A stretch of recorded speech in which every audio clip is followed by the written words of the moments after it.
Waalaikumsalam warahmatullahi wabarakatuh. Kali ini saya akan menjelaskan tentang keselamatan dan kesehatan kerja di lingkungan kantor. Materi ini membahas pentingnya penerapan K3, potensi bahaya yang sering terjadi di kantor, serta upaya pencegahan yang dapat dilakukan untuk menciptakan lingkungan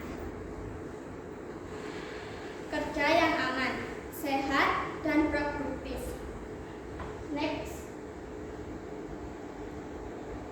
Di sini apa sih pentingnya resiko kerja di kantor? Jadi lingkungan perkantoran seringkali dianggap sebagai tempat kerja yang aman karena tidak melibatkan mesin berat atau pekerjaan fisik yang beresiko tinggi.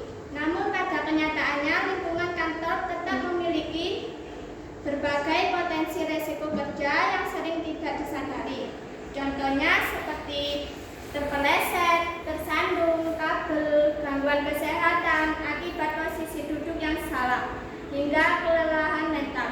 Oleh karena itu, K3 sangat penting diterapkan sebagai bentuk perlindungan bagi karyawan agar dapat bekerja dengan aman dan nyaman. Next. Jadi ada beberapa tujuan, yaitu perlindungan tenaga kerja.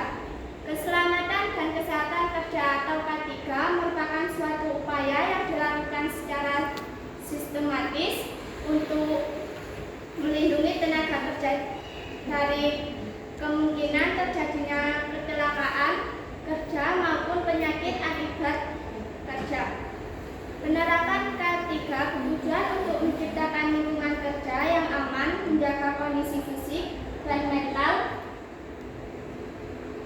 karyawan, serta mencegah kegiatan baik bagi individu maupun perusahaan.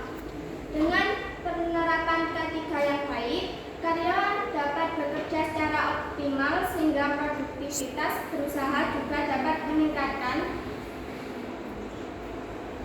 Yang ketiga, potensi bahaya di perkantoran, yaitu kabel. Potensi bahaya di lingkungan perkantoran umumnya berasal dari hal-hal yang terlihat sepele. Sebagai contoh, kabel listrik yang tidak terata rapi dapat menyebabkan karyawan tersandung. Selain itu, posisi kerja yang tidak ergonomis seperti duduk terlalu lama dengan posisi yang salah dapat menimbulkan gangguan kesehatan pada punggung dan leher.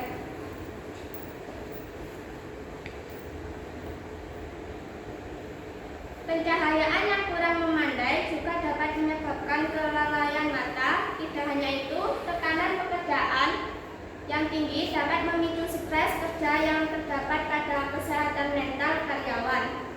Next. Di sini ada dampak jika K3 tidak diterapkan. Apabila K3 tidak diterapkan dengan baik, maka resiko kecelakaan kerja akan meningkat. Karyawan dapat mengalami cedera, gangguan kesehatan, bahkan kecelakaan yang lebih serius.